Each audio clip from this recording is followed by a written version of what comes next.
اب میں آپ لوگوں کے سامنے یہ بیان کرنا چاہتا ہوں، کیا مسلمان بھی شرک کر سکتے ہیں؟ اللہ رب العزت نے سورۃ یوسف آیت نمبر 106 کے اندر ارشاد فرمایا وَمَا يُؤْمِنُ أَكْثَرُهُمْ بِاللَّهِ إِلَّا وَهُمْ مُشْرِكُونَ کہ بہت سارے لوگ اللہ رب العزت پر ایمان رکھنے کے بعد بھی شرک کا ارتکاب کرتے ہیں، مشرک ہیں۔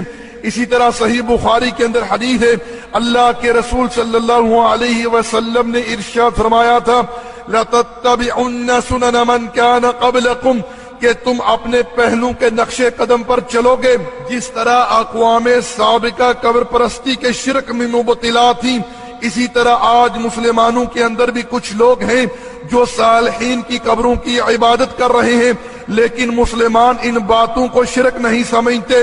اللہ کے رسول صلی اللہ علیہ وسلم نے اقوام سابقہ کے شرک کو، ان کی ہلاکت کو مد نظر رکھ کر اپنی امت کو بال بال ان حرکتوں سے خبردار کیا۔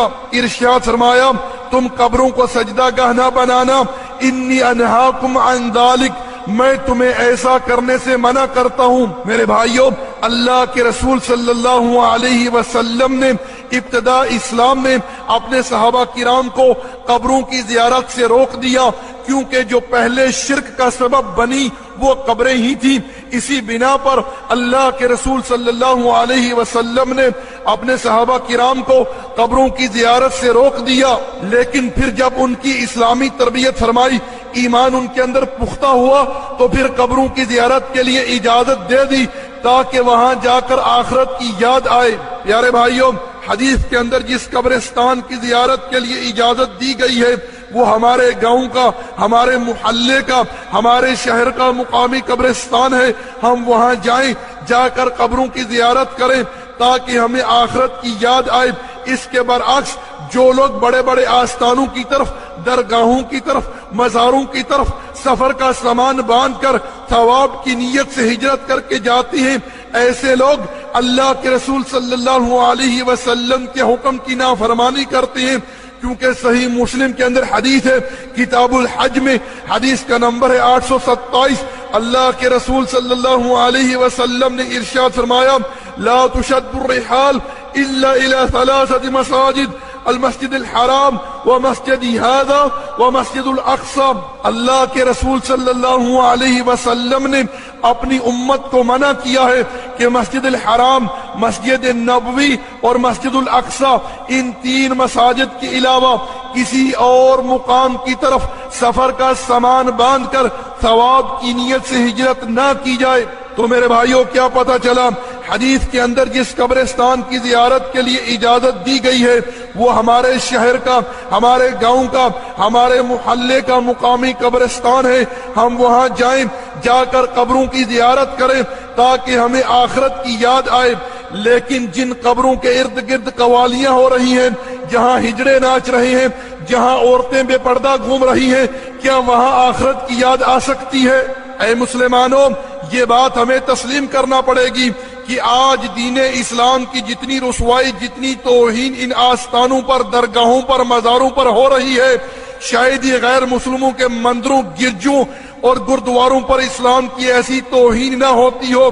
بزرگوں کی قبروں پر قبے تعمیر کرنا، انہیں خوبصورت بنانا، ان پر چراغ جلانا، پھول چڑھانا، انہیں غسل دینا، ان پر مجاوری کرنا، ان پر نظر و نیاز چڑھانا، وہاں کھانا اور شرنیت تقسیم کرنا، جانور ذبح کرنا، وہاں رکوع اور سجود کرنا، ہاتھ باندھ کر باادب کھڑے ہونا، ان سے مرادیں مانگنا، ان کے نام کی چوٹی رکھنا، ان کے نام کے دھاگے باندھنا، ان کے نام کی دعائی دینا، تکلیف اور مصیبت میں انہیں پکارنا، مزاروں کا طواف کرنا، طواف کے بعد قربانی کرنا اور سر کے بال منڈوانا، مزاروں کی دیواروں کو بوسہ دینا، وہاں سے خاک لا کر کھانا، ننگے قدم مزار تک پیدل چل کر جانا اور الٹے پاؤں واپس پلٹنا، یہ سارے کام تو وہ ہیں جو ہر چھوٹے بڑے مزار پر روزمرہ کا معمول ہے۔ لیکن جو مشہور اولیاء کرام کے مزار ہیں، ان میں سے ہر مزار کا کوئی نہ کوئی الگ امتیازی وصف ہے۔ مثلا بعض خانقاہیں ایسی ہیں جہاں جنتی دروازے تعمیر کیے گئے ہیں، جہاں گدی نشین اور سجادہ نشین لوگوں سے نذرانے وصول کرتے ہیں اور جنت کی ٹکٹیں تقسیم کرتے ہیں۔ کتنے ہی ہمارے بڑے بڑے حکمران، بڑے بڑے عہدیدار دنیا کے مال و دولت کے بلبوتے وہاں جنت کو خریدنے کے لیے جاتی ہیں۔ اسی طرح میرے بھائیوں بعض خانقاہیں ایسی ہیں جہاں مناسک حج ادا کیے جاتے ہیں، مزار کا طواف کرنے کے بعد قربانی دی جاتی ہے، بال کٹوائے جاتی ہیں اور مصنوعی آب زمزم نوش کیا جاتا ہے۔ اسی طرح بعض خانقاہیں ایسی ہیں جہاں معصوم بچوں کا چڑھاوا چڑھایا جاتا ہے۔ پاکستان گجرات کے اندر ایک درگاہ ہے شہدولہ ولی کے نام کی، یہاں مسلمان معصوم بچوں کا چڑھاوا چڑھاتے ہیں۔ مسلمانوں کی یہ بدعقیدگی ہے کہ جو بچہ شہدولہ ولی کی درگاہ پر چڑھاوا مانا جائے وہ چوہے کی شکل میں پیدا ہوتا ہے، حالانکہ اللہ رب العزت نے سورہ آل عمران آیت نمبر 6 کے اندر یوں ارشاد فرمایا هو الذی یصورکم فی الارحام کیف یشاء، کہ وہ اللہ ہی ہے جس طرح چاہے ارحام کے اندر تمہاری شکلیں بنائے۔ لیکن مسلمان یہ بدعقیدگی رکھتی ہیں کہ بابا جی کی مرضی سے تخلیق ہوتی ہے۔ اسی طرح اے مسلمانوں بعض خانقاہیں ایسی ہیں جہاں نوجوان کنواری لڑکیاں خدمت کے لیے وقف کی جاتی ہیں۔ اسی طرح بعض خانقاہیں ایسی ہیں جہاں اولاد سے محروم خواتین نو راتیں بسر کرنے کے لیے جاتی ہیں، وہاں جا کر 9 راتیں گزارتی ہیں، مجاوروں اور سجادہ نشینوں کی سیوا کرتی ہیں۔ انہی خانقاہوں میں سے بیشتر بھنگ، چرس، گانجا اور ہیروئن جیسی منشیات کا کاروباری مراکز بنی ہوئی ہیں۔ بعض خانقاہوں میں فحاشی، بدکاری اور ہوس پرستی کے اڈے بھی بنے ہوئے ہیں۔ بعض خانقاہیں مجرموں اور قاتلوں کی محفوظ پناہ گاہیں تصور کی جاتی ہیں۔ انہی خانقاہوں کے گدی نشینوں اور مجاوروں کے حجروں میں جنم لینے والی بے حیائی پر مبنی داستانیں سنے تو واللہ کلیجہ منہ کو آتا ہے۔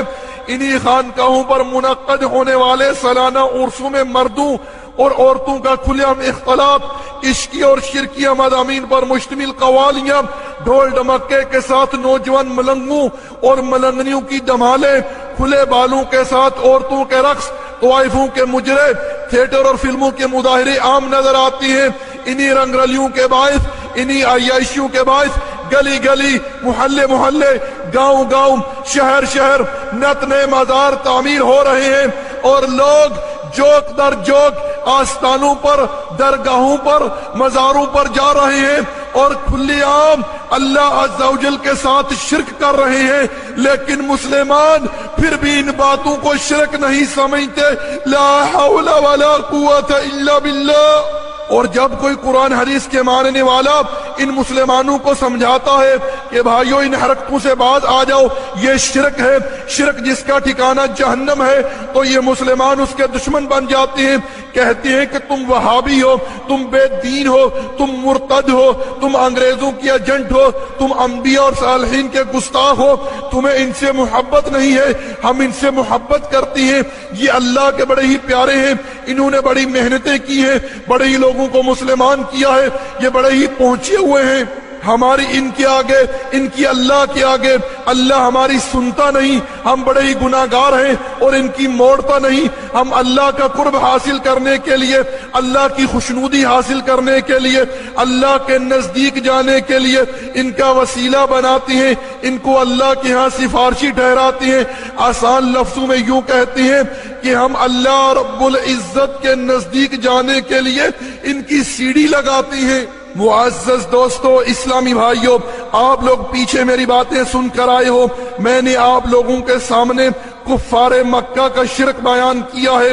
وہ لوگ بھی یہ کہتے تھے، جیسا کہ اللہ رب العزت نے سورۃ یونس آیت نمبر 18 کے اندر ارشاد فرمایا وَيَقُولُونَ هَؤُلَاءِ شُفَعَاؤُنَا عِندَ اللَّهِ، ارشاد فرمایا کہ یہ کہتی ہیں یہ ہستیاں اللہ رب العزت کی ہاں ہماری کیا ہیں؟ سفارشی ہیں۔ اسی طرح اللہ رب العزت نے آگے ارشاد فرمایا قُلْ أَتُنَبِّئُونَ اللَّهَ بِمَا لَا يَعْلَمُ فِي السَّمَاوَاتِ وَلَا فِي الْأَرْضِ، پیارے نبی آپ کہہ دیجئے کہ تم اللہ کو اس بات کی خبر دیتی ہو جسے نہ وہ آسمانوں میں جانتا ہے اور نہ ہی زمین میں، سبحانہ وتعالی عما یشرکون، اللہ عز و جل پاک ہے ان کے اس شرک سے۔ اسی طرح اللہ رب العزت نے سورۃ الزمر آیت نمبر 3 کے اندر ارشاد فرمایا ما نعبدهم الا ليقربونا الى الله زلفا، ارشاد فرمایا کہ یہ ان کی عبادت کیوں کرتے ہیں؟ فقط اللہ کے نزدیک جانے کے لیے، اللہ کا قرب حاصل کرنے کے لیے۔ آگے ارشاد فرمایا ان اللہ یحکم بینہم فیما ہم فیہ یختلفون، اللہ عز و جل ان کے درمیان فیصلہ کرے گا جس بارے میں یہ اختلاف کر رہے ہیں۔ ان اللہ لا یہدی من ہوا کاذب کفار، بے شک اللہ عز و جل اس قسم کے جھوٹے کفار کو ہدایت نہیں دیتا۔ پیارے بھائیوں، آپ لوگوں نے غور کیا کہ اللہ رب العزت نے اس قسم کا عقیدہ رکھنے والوں کو مشرک، جھوٹا، کافر قرار دیا ہے۔ پیارے بھائیوں، کفار مکہ بھی ان حرکتوں کو شرک کا نام نہیں دیتے تھے، وہ بھی یہ نہیں کہتے تھے کہ ہم اللہ کے ساتھ شرک کر رہے ہیں، بلکہ وہ بھی ان باتوں کو وسیلے کا، سفارش کا، تقرب الی اللہ کا نام دیتے تھے۔ اور آج کے کچھ مسلمان بھی بالکل ان کے نقش قدم پر چل رہے ہیں۔ میرے بھائیوں، یہ بات ہمیں تسلیم کرنا پڑے گی کہ کفار مکہ کا شرک اور آج کے کچھ مسلمانوں کا شرک بالکل ایک جیسا ہی ہے، تصورات، عقیدہ دونوں کا بالکل ایک جیسا ہی ہے۔ اگر فرق ہے تو فقط ناموں کا فرق ہے، انہوں نے کچھ اور نام دیے تھے اور انہوں نے کچھ اور نام دے لیے ہیں، لیکن حقیقت دونوں کی بالکل ایک جیسی ہی ہے۔ ہمارا فیس بک کا صفحہ اردو اسلامک میسیجز URDUISLAMICMESSAGES ہے۔ ہمارا واٹس ایپ کا نمبر 0097333190627 ہے۔